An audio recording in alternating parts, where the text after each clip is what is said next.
2024년 3월 모스크바 외곽의 콘서트홀에서 총소리가 울렸습니다.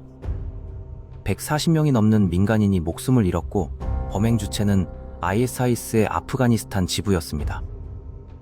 그보다 2달 전에는 이란에서 추모 행사 중 자살폭탄 2발이 터져 94명이 사망했습니다. 미국 정보기관은 두 사건 모두 사전에 경고를 보냈지만 막지 못했습니다. 영토를 잃고 지도자가 사살된 지 수년이 지난 조직이 여전히 이런 공격을 감행할 수 있다는 사실은 이 집단이 단순한 무장 세력이 아니라 일종의 사상 바이러스에 가깝다는 것을 보여줍니다. 요르단 감옥에서 시작된 한 남자의 분노가 어떻게 전 세계를 흔드는 조직으로 번졌는지 그 경로를 처음부터 따라가 보면 지금도 계속되는 위협의 뿌리가 보입니다. 그 뿌리가 어디서 자랐는지 처음부터 살펴보겠습니다. 이야기는 1966년 요르단의 작은 도시 자르카에서 시작됩니다. 아부 무사브 알 자르카위는 가난한 집안에서 태어나 고등학교도 마치지 못하고 거리를 떠돌았습니다. 술을 마시고 문신을 새기며 소소한 범죄를 반복하던 청년이었는데 1989년 요르단 감옥에서 수감 생활을 하면서 삶의 방향이 완전히 바뀌었습니다. 그가 접한 것은 살라피 지하드 사상이었습니다. 살라피즘을 이해하려면 아랍어 단어 살라프에서 출발해야 합니다. 조상, 선조를 뜻하는 이 말에서 알 수 있듯이 살라피즘은 이슬람 초기 세대가 신앙을 가장 올바르게 실천했으니 지금의 무슬림도 그 방식으로 돌아가야 한다는 원전주의 해석입니다. 여기에 지하드, 즉 고결한 목적을 위한 투쟁이라는 개념이 결합되면 살라피 지하드가 됩니다.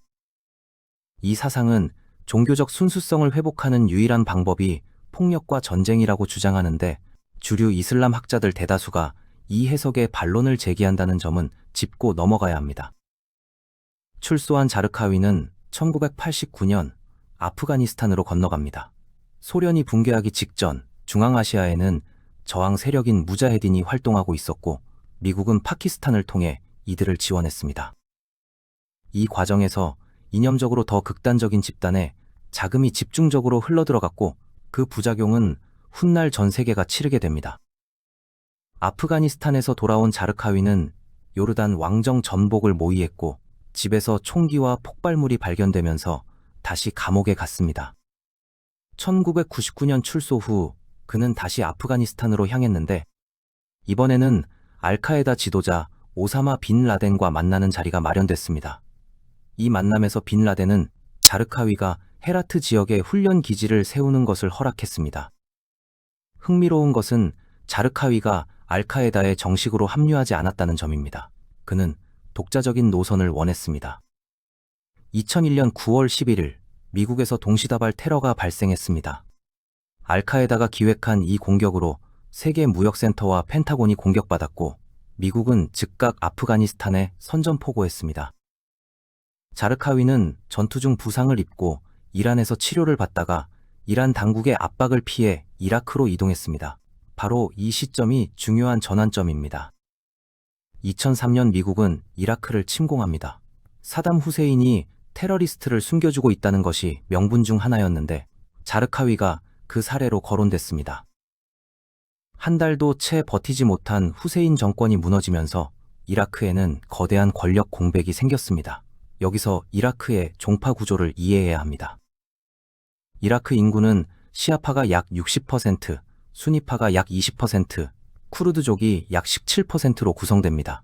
후세인 정권은 소수인 수니파가 장악하고 있었고 다수 시아파는 오랜 기간 억압을 받았습니다. 수니파와 시아파의 분열은 이슬람 창시자 무함마드 사후 후계자 문제에서 비롯된 것으로 시아파는 무함마드의 사위 알리가 정통 후계자라고 보는 반면 수니파는 다른 인물을 지지합니다. 이 신학적 분열은 수백 년에 걸쳐 때로는 잠잠하게, 때로는 폭발적으로 이어졌습니다. 자르카위는 이 균열을 조직 확장의 연료로 삼았습니다. 그는 2004년 빈 라덴에게 충성을 서약하고 조직 이름을 이라크 알카에다로 바꾸었는데 둘 사이에는 전략적 견해 차이가 있었습니다. 빈 라덴이 서방을 주요 적으로 설정하고 국제 테러에 집중한 반면 자르카위는 이라크 내부의 종파 갈등을 키우는 것을 우선시했습니다. 시아파에 대한 공격을 통해 수니파 시아파 내전을 유발하면 미국이 안정적인 이라크 정부를 세우는 것을 원천적으로 막을 수 있다는 계산이었습니다. 이 전략은 실제로 작동했습니다. 2004년부터 2006년까지 이라크는 종파 간 살육이 반복되는 내전 수준의 혼란에 빠졌고, 자르카위의 조직은 그 혼돈 속에서 세력을 넓혔습니다. 미국과 영국 합동 특수부대는 자르카위를 추적했고 2006년 공습으로 그를 제거하는 데 성공했습니다. 자르카위가 사라진 자리를 채운 것은 이미 내부에서 조용히 성장하고 있던 아부 바크르 알 바그다디였습니다. 동료들 사이에서 학구적이고 과묵한 인물로 알려진 그는 이슬람법 관련 여러 위원회를 거치며 조직 내에서 신뢰를 쌓았습니다. 2006년 자르카위 계열 조직들이 통합되어 이라크 이슬람 국가라는 단일 조직이 탄생했고 2010년 바그다디가 지도부에 올랐습니다. 바그다디가 이어받은 조직은 그러나 당장은 절체절명의 위기에 처해 있었습니다. 미국과 이라크 정부군의 고위 지휘관 제거 작전으로 지도부가 연달아 쓰러졌고 조직의 존립 자체가 위태로웠습니다. 전세를 바꾼 것은 아이러니하게도 미국의 결정이었습니다. 2011년 미군이 이라크에서 완전 철수했습니다. 그러자 새로운 이라크 정부는 정부 내 수니파 인사들을 숙청하기 시작했습니다. 한때 알카에다와 이슬람 국가에 맞서 함께 싸웠던 수니파 민병대는 신규 이라크군에서 배제됐습니다. 박해를 피해 이 수니파들이 새로운 피난처를 찾아 향한 곳이 바로 한때 자신들이 싸웠던 이라크 이슬람 국가였습니다. 조직의 병력은 단기간에 폭발적으로 증가했고 전직 장교들이 지휘 체계를 강화했습니다. 같은 해 중동 전역에서 아랍의 봄이 터졌습니다. 시리아에서는 알라위파 소수 집단에 기반한 바샤르 아사드 정권에 대한 반정부 시위가 내전으로 번졌습니다. 이 혼란이 바그다디에게 두 번째 기회를 줬습니다. 이라크 이슬람 국가는 시리아 내전에 침투하기 위해 알-누스라 전선이라는 시리아 현지 조직을 비밀리에 설립했습니다. 민주 야당 세력과 때로는 협력하는 척하면서 걸프 산유국들의 자금 지원까지 끌어냈습니다. 아사드에 반대하는 온건한 이슬람 세력으로 위장한 것이 주요했거든요. 2013년 3월 유프라테스 강 부근의 전략 도시 라카가 반군 연합에 의해 함락되면서 알-누스라 전선도 이 도시에 발판을 마련했습니다. 그런데 2013년 바그다디가 갑자기 일방적으로 선언을 발표했습니다. 이라크 이슬람 국가와 알-누스라 전선을 하나로 통합해 이라크 시리아 이슬람 국가, 즉 ISIS를 창설한다는 것이었습니다. 알-누스라 전선 일부는 이를 거부했고 조직이 분열됐지만 바그다디는 개의치 않았습니다. 이제 그는 이라크와 시리아 양쪽에서 동시에 움직이는 조직을 손에 쥐게 됐습니다. ISIS의 이념은 자르카위의 살라피 지하드에서 곧바로 이어졌습니다. 이들은 자신들의 수니파 해석을 따르지 않는 무슬림을 배교자로 규정해 파문하거나 사형에 처해야 한다고 주장했고, 아브라함 계통이 아닌 종교를 믿는 사람들은 학살이나 노예화의 대상으로 봤습니다. 이 끔찍한 논리가 이라크 북부의 소수 민족 야지디족에게 직접 적용됐습니다. 야지디족의 이슬람 이전 신앙을 신성 모독으로 규정한 ISIS는 이들의 마을을 점령하면서 남성을 학살하고 여성과 아이들을 납치해 노예로 삼았습니다. 조직이 팽창하면서 ISIS는 온라인 선전에도 막대한 자원을 투입했습니다. 소셜미디어가 차단하면 디웹에서 독점적으로 발행하는 온라인 잡지 다비크를 통해 메시지를 전파했습니다. 이 잡지 이름은 시리아 북서부의 한 마을에서 따온 것인데 이슬람 종말론에서 기독교와 이슬람 군대 사이에 최후 전투가 벌어질 장소로 언급되는 곳이었습니다. 영어, 프랑스어, 독일어 등 여러 언어로 발행된 이 잡지는 서방의 잠재적 지지자들을 겨냥해 지하드를 모험과 숭고한 사명으로 포장했습니다. 이 선전은 놀라운 효과를 냈습니다. 88개국에서 수만 명이 전투원이나 지원 요원으로 합류했고, 이른바 ISIS의 신부들이라 불리는 여성들도 자발적으로 고국을 떠나 점령지로 향했습니다. 소셜미디어에서 화려하게 등장했던 일부 여성들은 현실에 도착하자마자 처참한 환경과 마주했고 탈출을 시도했습니다. ISIS 점령지에서 여성은 남성 보호자 없이는 외출조차 허용되지 않았습니다. 9살 소녀의 결혼이 허용됐고 10살 남자아이들은 칼리프의 새끼들이라는 이름으로 아동병사 훈련에 끌려갔습니다. 2014년 6월 4일 새벽, 무장한 픽업트럭 행렬이 이라크 제2의 도시 모술 사방의 검문소로 동시에 돌진했습니다.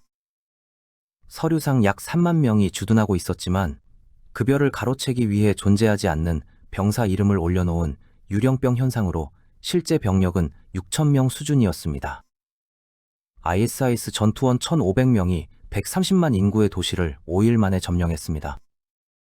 모술 중앙은행이 털렸고 이라크 북부와 시리아 곳곳의 유전과 가스전이 ISIS의 손에 들어갔습니다.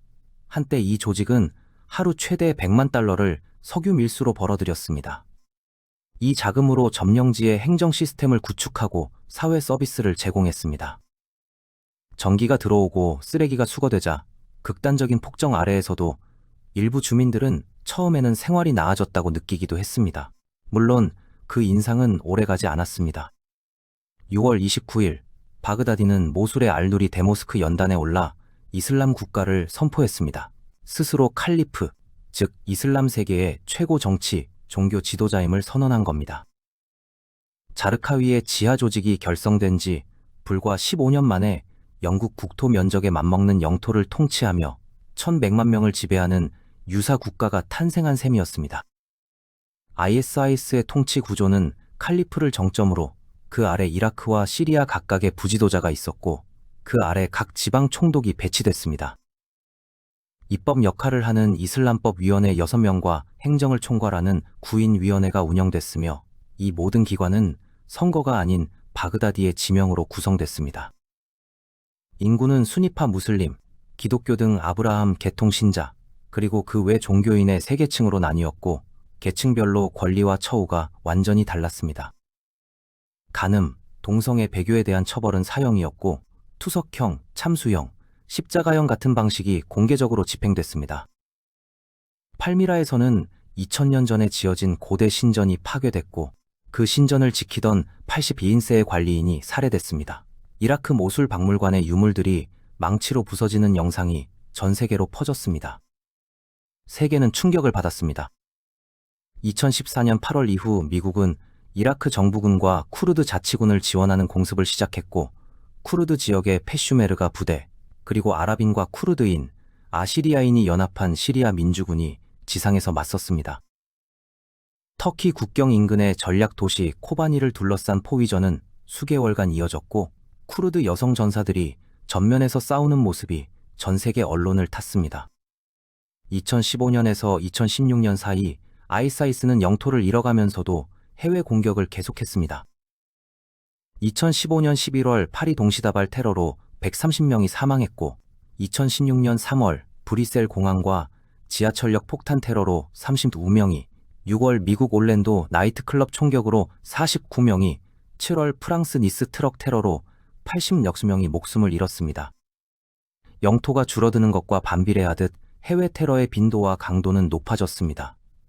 2016년 10월 모술 탈환 작전이 시작됐습니다. 이라크 정부군의 쿠르드 페슈메르가 이란계 민병대, 서방 공중 지원이 합류했습니다. 서방과 이란이 같은 전투에서 협력한 몇 안 되는 사례였습니다. ISIS는 화학 무기를 사용하고 민간인을 인간 방패로 삼으면서 저항했습니다.